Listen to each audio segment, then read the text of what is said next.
Bonjour à tous, bienvenue à ce nouveau webinaire organisé par le cabinet Voxius Avocat. Je m'appelle Florian Carrière, je suis avocat spécialiste en droit du travail au sein du cabinet et je co-animerai ce webinaire avec mon associé Steven Théalier, également avocat spécialiste en droit du travail. Bonjour à tous.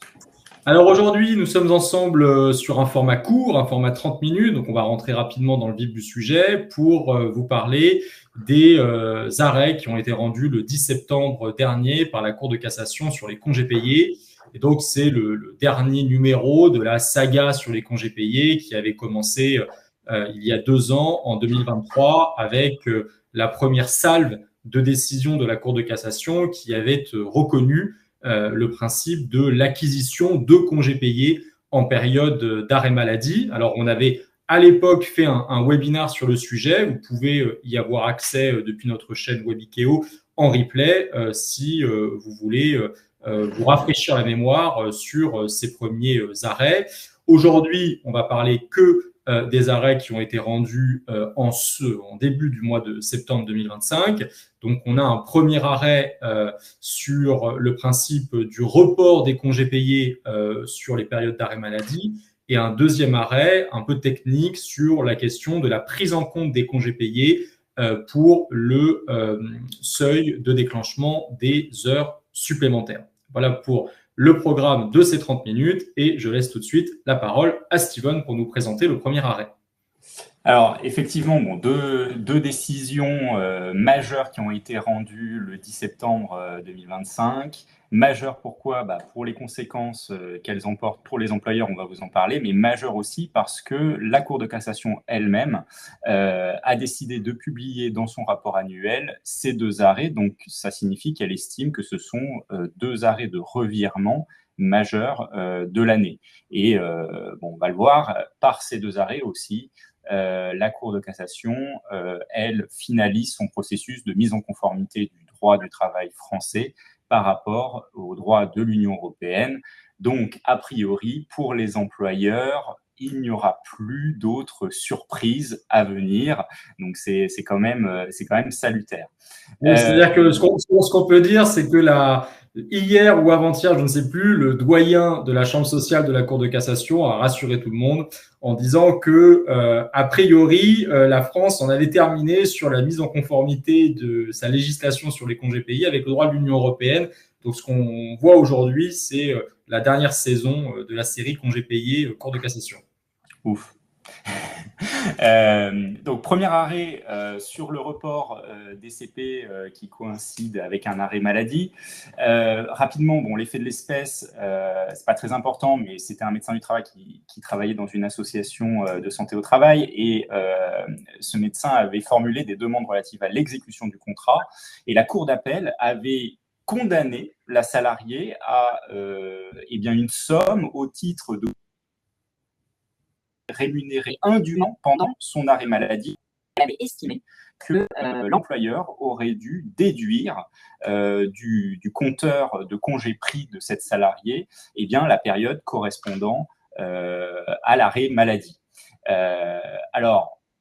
La thèse de l'employeur qui avait contesté dans le cadre de son pourvoi en cassation cet arrêt, c'était ni plus ni moins que la jurisprudence antérieure de la Cour de cassation qui venait dire lorsque le salarié tombe malade pendant son arrêt maladie, il ne peut exiger de pouvoir prendre ultérieurement le congé qu'il n'a pas pu prendre du fait de son arrêt maladie et que l'employeur avait satisfait à ses obligations en la matière. Donc ça, c'était un arrêt notamment du 4 décembre 1996.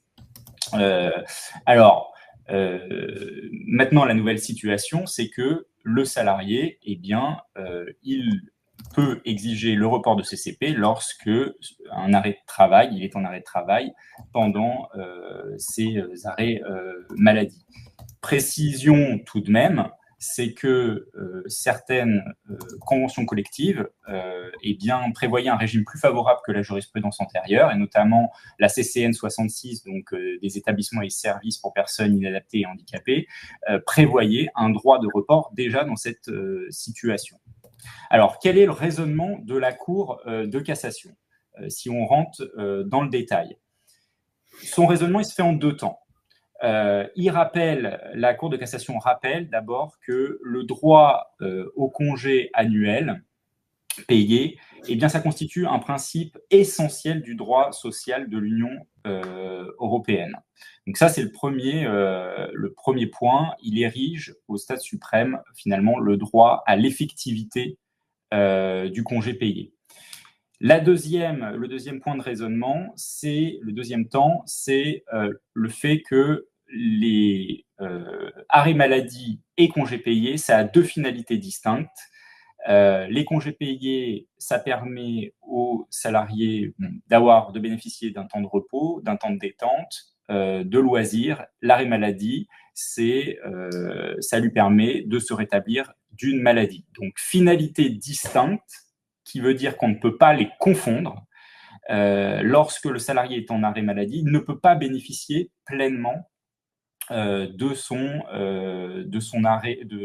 ses congés payés. Donc, il faut lui accorder un droit au report. Voilà le raisonnement de la Cour de cassation, et qui s'inspire d'ailleurs, qui est une mise en conformité avec la jurisprudence de la CJUE.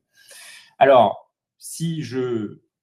parce qu'il faut quand même le citer, la conclusion de la Cour de cassation, c'est de dire que l'article L. 3141-3 du Code du travail, qui prévoit uniquement que le salarié a droit à un congé de 2 jours et demi par mois de travail effectif, cet article du Code du travail français, il faut l'interpréter à la lumière de la directive européenne du 4 novembre 2003 qui concerne des aspects d'aménagement du temps de travail, et interprété à la lumière de cette directive, il en résulte que le salarié en situation d'arrêt de travail pour cause de maladie survenue durant la période de congé annuel payé a le droit de bénéficier ultérieurement de jours de congé payés coïncidant avec la période d'arrêt de travail pour maladie. Voilà la conclusion que tire la Cour de cassation. Alors, on ne peut pas dire que cette décision n'était pas attendue. Il y avait plusieurs indices que ça allait arriver. Le premier, c'est que il y avait des décisions, comme je vous l'ai dit, de la CJUE qui allaient qui consacraient le droit à report dans cette situation. La France avait été mise en demeure le 18 juin dernier par la Commission européenne de mettre en conformité sa législation. Il y avait certaines cours d'appel françaises qui appliquaient ce droit au report. C'est notamment le cas de la Cour d'appel de Versailles dans un arrêt du 18 mai 2022, Et enfin, le ministère du Travail avait déjà recommandé aux employeurs de faire application du droit au report. Alors, il y a quand même une condition, avant que je laisse la parole à Florian, c'est que, évidemment, il faut que le salarié informe l'employeur de son arrêt de travail qui intervient pendant ses congés payés, donc qui transmette l'arrêt de travail, qui notifie l'arrêt de travail à son employeur dans le délai de 48 heures. Alors, délai de 48 heures, d'ailleurs, il faudra peut-être se poser la question un jour de le modifier, ce délai, parce qu'aujourd'hui, ça correspondait aux délais postaux, mais les salariés, désormais, envoient par mail, postent sur les espaces, sur les logiciels RH, leurs arrêts, donc ça va beaucoup plus vite. Et puis en plus, on va le voir dans un instant que comme il n'y a pas de sanction à ce délai de 48 heures, tout ça est assez théorique. Alors, du coup, sur le report, ça va répondre à une question qui vient d'être posée par Isabelle. Quand on nous dit que on a un droit à report des congés payés qui, du coup, coïncident avec la période d'arrêt maladie. Concrètement, qu'est-ce que ça veut dire? Bon, déjà, je reprends ce qu'a dit Steven et on va le voir de façon un peu plus détaillée dans un instant. Faut-il encore que le salarié ait déclaré son arrêt maladie et dans certaines situations, il n'aura probablement pas d'intérêt à le faire. On va expliquer pourquoi. Donc le salarié, partons du principe qu'il déclare son arrêt maladie pendant sa période de congé payé. À ce moment-là, l'employeur va avoir l'obligation, en fait c'est une précision que le ministère du Travail nous a d'ores et déjà donnée à la suite des arrêts de la Cour de cassation. Le ministère du Travail nous dit c'est très simple, on va appliquer le même formalisme d'information qui existe depuis la loi DADU de 2024 concernant l'acquisition des congés payés en période d'arrêt maladie. Concrètement, qu'est-ce que ça veut dire? Ça veut dire que votre salarié qui est tombé malade pendant ses congés payés, eh bien, au moment où il revient dans l'entreprise, vous allez avoir un mois pour l'informer par écrit des congés payés dont il dispose, en prenant en compte les congés payés qui ont été neutralisés en raison de son arrêt maladie, et sans oublier d'y adjoindre les congés payés qu'il a également acquis pendant la période d'arrêt de travail, depuis les arrêts du 11 septembre 2023 et la loi DADU de 2024. Et donc, vous allez devoir l'informer. Donc là, c'est un process que maintenant vous connaissez un petit peu. Ça peut se faire par tout moyen conférant date certaine. Ça peut être via une mention au bulletin de paie. Vous allez l'informer donc des CP dont il dispose et de la date limite pour les prendre. Et donc là vient la question de ce report. En fait, de deux choses l'une. Soit le salarié, quand il revient d'arrêt maladie, il est encore dans la période de référence pour la prise des congés payés. Et dans ce cas-là, tout simplement, il devra les prendre avant la date limite de prise des congés payés. Soit il n'est plus dans cette période ou alors il est à la fin de cette période et donc il n'a pas la possibilité de les prendre en totalité. Et là, va s'appliquer un délai de report de 15 mois. Alors, on vous a fait une frise chronologique avec les deux situations pour qu'on puisse bien les appréhender. Donc là, sur la première frise que vous voyez, je pars du principe, j'ai un salarié qui pose des congés payés pour Noël. Il part en congé du 20 au 30 décembre 2025. Pas de bol, le 23 décembre, il tombe malade. Il est donc placé en arrêt maladie. Et il va revenir d'arrêt maladie le 12 janvier 2026. À ce moment-là, votre obligation en tant qu'employeur, c'est de l'informer dans le mois qui suit sa reprise d'activité du nombre de CP dont il dispose et de la date butoir pour les prendre.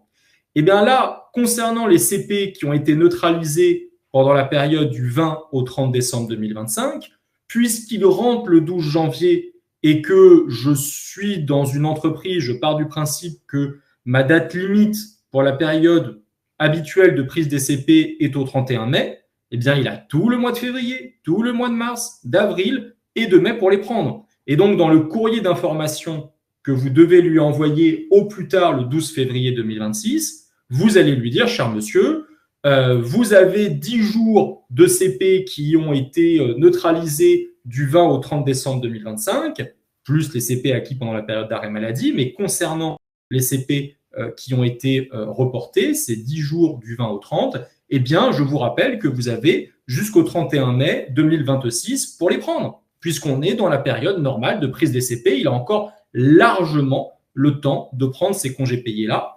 Et donc, si au 31 mai 2026, il ne les a pas pris et que ce n'est pas la faute de l'employeur, c'est-à-dire qu'on ne lui a pas refusé la prise de ces CP, ils seront définitivement perdus.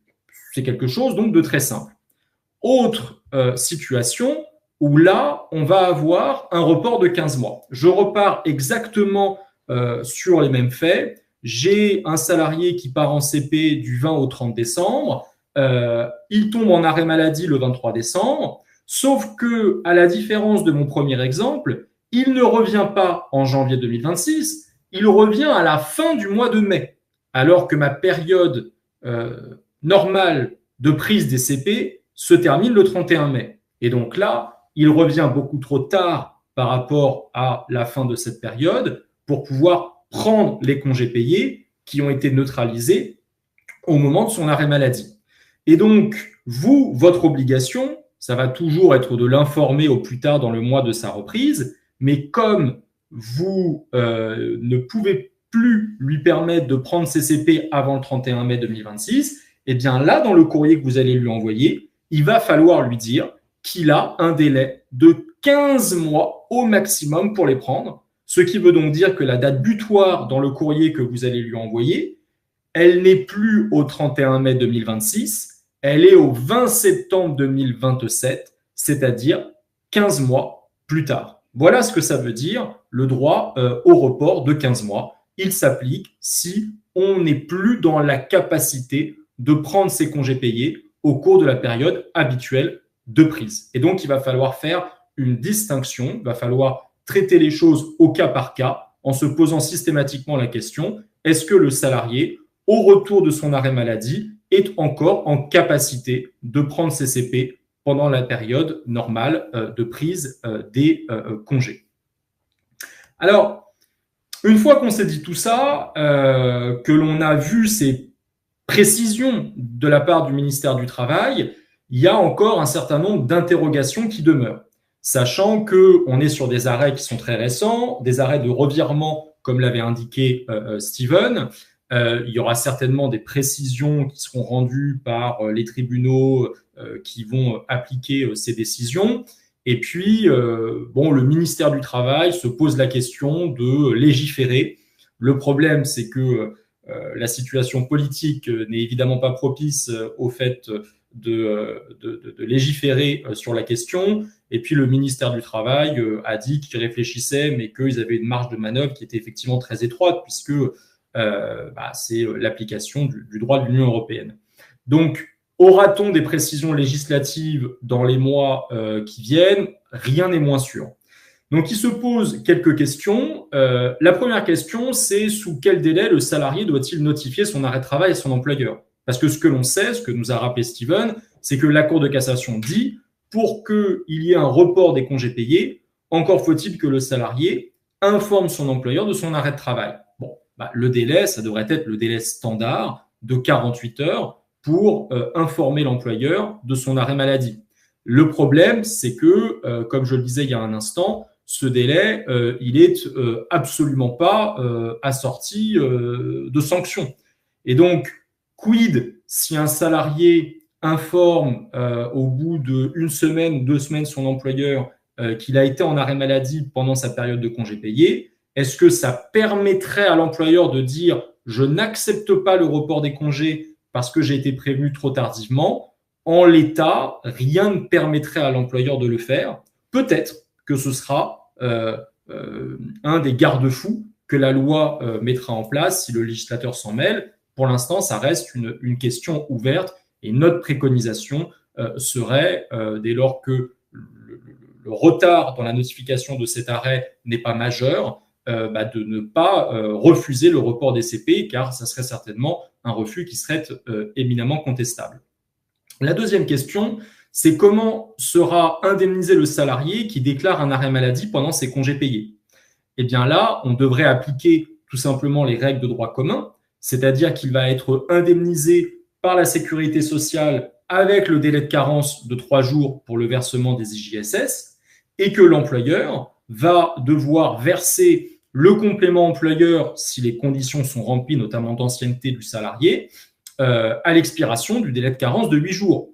Et c'est pour ça que l'on disait il y a un instant que les salariés n'auront pas forcément tous intérêt à déclarer leurs arrêts maladie pendant la période de congé payé, parce que concrètement, si vous avez un arrêt de travail qui est inférieur à 3 jours ou inférieur à 8 jours, si le salarié pouvait capitaliser sur le complément employeur, le salarié va peut-être se dire « je préfère ne pas reporter mes congés payés malgré mon arrêt maladie plutôt que d'avoir une incidence significative sur mes bulletins de paie, puisque ça veut dire qu'une période qui aurait dû être indemnisée au titre des congés payés, et donc à 100%, le sera moins compte tenu des délais de carence. » Donc, c'est, on va dire, un élément d'atténuation de la portée de ces arrêts. Ça ne concernera dans les faits que des salariés qui ont des arrêts maladie pour une durée importante.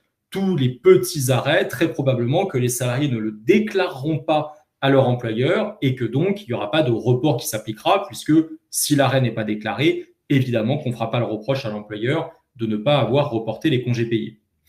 La troisième question, c'est une question qu'on nous a posée à plusieurs reprises sur les formations que l'on a faites depuis le 10 septembre, sur oui, mais quid si le salarié est à l'étranger? Le salarié est censé être en congé payé, probablement il est à l'étranger quand il tombe malade. Est-ce que ça a une incidence?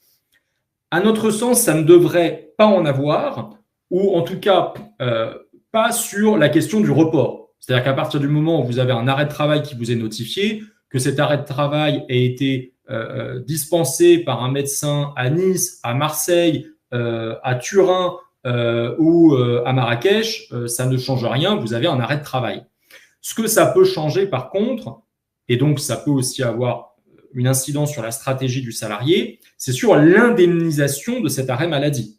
C'est-à-dire que si le salarié est en Europe, plus exactement sur le territoire de l'Union européenne, il y a une règle qui permet de bénéficier des IJSS, même si vous êtes en arrêt maladie dispensé par un médecin dans un autre État membre de l'Union européenne.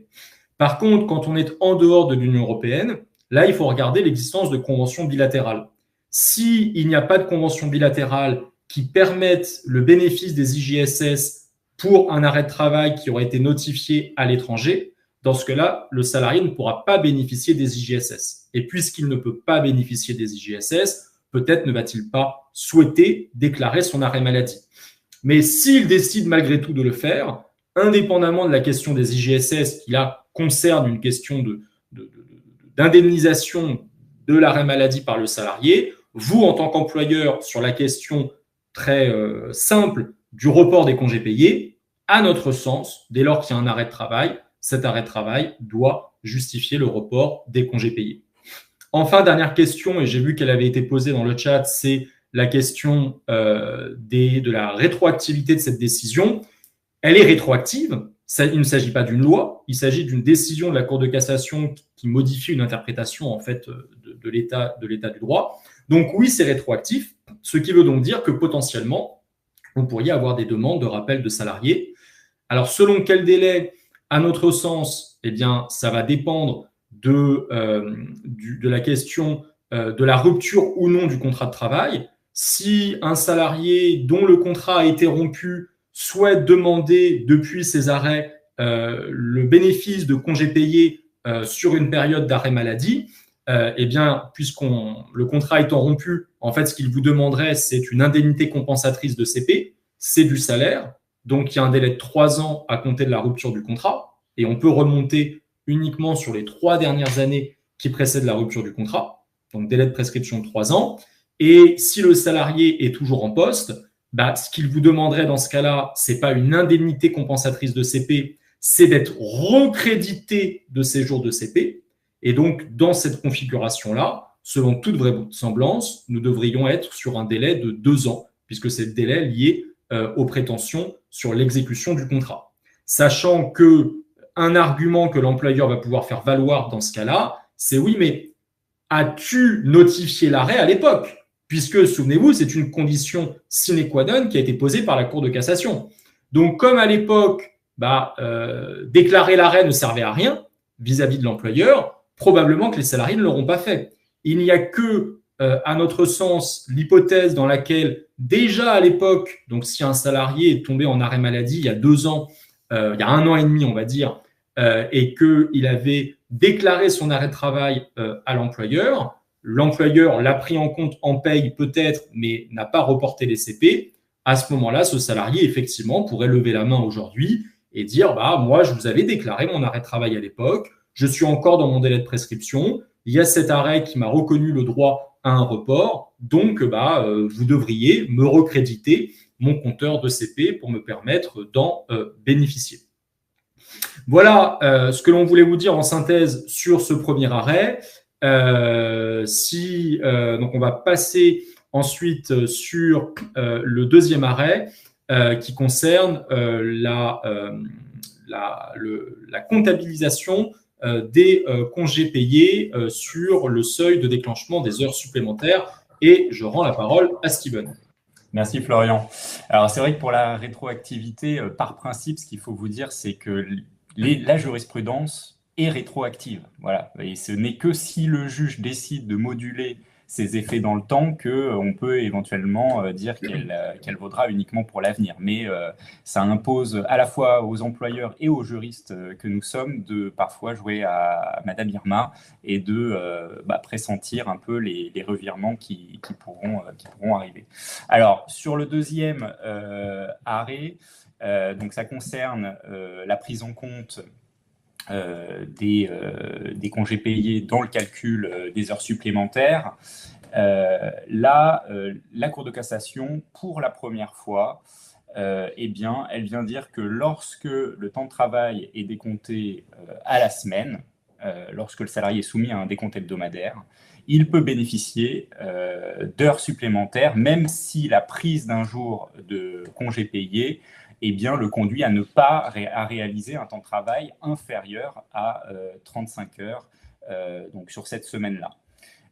Et ça, c'est une mise en conformité du droit français, encore une fois, par rapport au droit de l'Union européenne, parce qu'auparavant, la Cour de cassation, elle disait que, sauf convention collective ou usage plus favorable, les jours de CP n'étaient pas pris en compte, en tout cas ne constituaient pas du temps de travail effectif pour le calcul des heures supplémentaires. Alors, le raisonnement de la Cour de cassation, qui est celui de la CJUE, c'est de venir dire que assimiler les congés payés à du temps de travail effectif, ça évite que le salarié soit dissuadé de prendre du repos, des congés payés, sur les périodes où il accomplit des heures supplémentaires. Alors, on vous a mis un petit exemple pour bien comprendre. On est sur un salarié donc, qui est soumis à la durée légale du travail, 35 heures. Bon, en général, il fait 7 heures de travail par jour. Là, on considère qu'il a travaillé du lundi au jeudi, il a fait 32 heures, pardon, et le vendredi, il a été en congé payé. Donc, si sous l'empire de la jurisprudence antérieure, il n'a travaillé que 32 heures de travail effectif, donc a priori, pas d'heures supplémentaires. Et bien là, on va considérer que le vendredi, uniquement pour le calcul des heures supplémentaires, il a travaillé 7 heures, donc sa durée du travail hebdomadaire, elle ressort à 39 heures, et donc les heures de 35 à 39 heures, 36 à 39, il faudra qu'elles soient majorées, payées et majorées comme des heures supplémentaires. Voilà ce à quoi les employeurs sont désormais soumis. Alors, quand même, il y a des conditions. Cette jurisprudence ne s'applique qu'en cas de décompte hebdomadaire des heures supplémentaires. Ça veut dire que les employeurs qui ont mis en place un système d'aménagement du temps de travail sur une durée plus longue que la semaine, ne sont pas concernés. Ça pourra éventuellement être un argument pour les employeurs pour passer à l'annualisation, par exemple. Donc ça, on peut vous accompagner. Et sur les salariés qui sont concernés, ça concerne les salariés qui effectuent ponctuellement des heures supplémentaires. Pourquoi ? Parce que la Cour de cassation considérait déjà que les salariés qui effectuaient des heures habituellement des heures supplémentaires, donc des heures supplémentaires structurelles, devaient être inclus dans le calcul des heures supplémentaires. Enfin, les congés payés, devaient être inclus dans le calcul des heures supplémentaires. L'application de cet arrêt, elle est également rétroactive, donc ça veut dire que potentiellement, en tant qu'employeur, vous pourrez il pourra se présenter des demandes de rappel, des rappels d'heures supplémentaires sur les 3 dernières années. Voilà.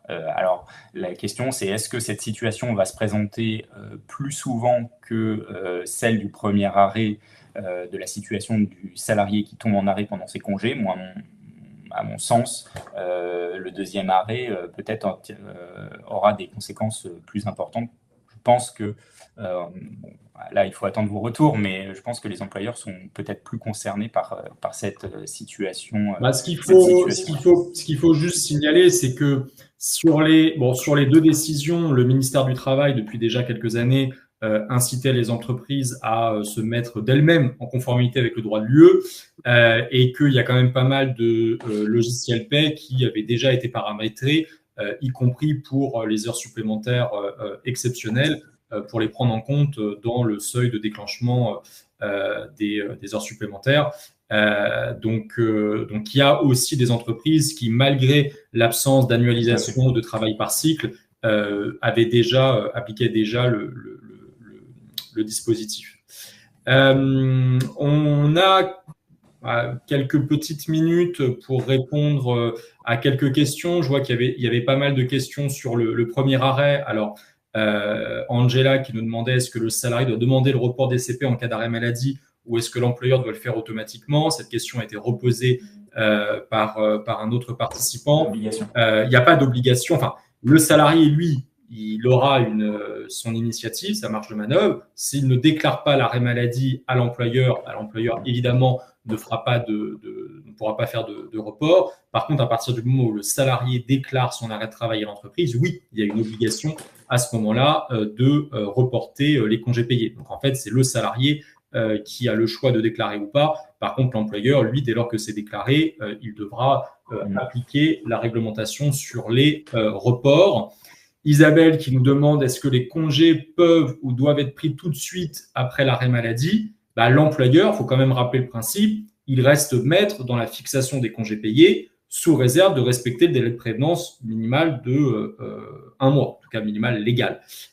Donc, ce qui veut dire que c'est à vous de décider de quand le salarié prend ses CP. On peut tout à fait, dès sa reprise de congés payés, en respectant juste le délai d'1 mois, dès sa reprise d'arrêt maladie, lui imposer la prise des CP. De la même manière que le délai de report de 15 mois, quand le salarié n'est pas en capacité de prendre ses CP avant la fin de la période normale de prise, c'est un délai de report maximal, mais l'employeur reste maître dans la pause des congés payés. Et donc, ça ne veut pas dire que si vous demandez au salarié de prendre ses CP, il puisse vous dire « Attendez, moi, j'ai un droit de les prendre sous 15 mois et donc ça ne m'intéresse pas de les prendre maintenant. » À partir du moment où vous respectez votre délai d'1 mois, vous pouvez parfaitement imposer aux salariés la prise. Tania nous demande si c'est la même chose pour un congé sans solde. Non, ça serait le report s'applique uniquement pour les congés payés. Un salarié qui tombe en arrêt maladie pendant un congé sans solde, un congé sabbatique, il ne pourrait pas demander le décalage de ce congé. Il y a plusieurs personnes qui nous ont demandé également si on pouvait informer les salariés du nombre de CP dont ils disposent sur le bulletin de paie. Oui, tout à fait. Vous avez, c'est par tout moyen qu'on fait en date certaine. Donc, j'ai parlé de courrier, mais une mention sur le bulletin de paie est également tout à fait acceptable. Selon le paramétrage des logiciels de paye, parce que parfois, c'est compliqué apparemment. Oui, c'est pour ça que nous, il y a pas mal de clients qui ont opté pour les courriers parce qu'il n'y a pas de paramétrage suffisamment efficace sur les bulletins de paie. Mais bon, si c'est une possibilité pour vous, bien évidemment que vous pouvez le faire. Aurélie nous a demandé, et qu'advient-il si le salarié revient dans la période de prise des CP, mais que c'est trop tard pour les prendre parce qu'il est trop proche de la date butoir? Bien, dans ce cas-là, il y a le report de 15 mois qui s'applique. Donc, si au moment où vous lui donnez l'information sur les CP dont il dispose, il est évident qu'il ne pourra pas les prendre avant la date butoir, et bien dans cette information, il faudra appliquer le délai de 15 mois. On a eu également des questions, notamment de Perrine, mais en fait, qui sont des questions qui ne concernent pas les arrêts du mois dernier, qui concernent les arrêts d'il y a 2 ans sur les salariés en arrêt maladie longue durée de plus d'1 an, la question du report des CP qui ont été acquis pendant l'arrêt maladie, des CP qui étaient acquis avant.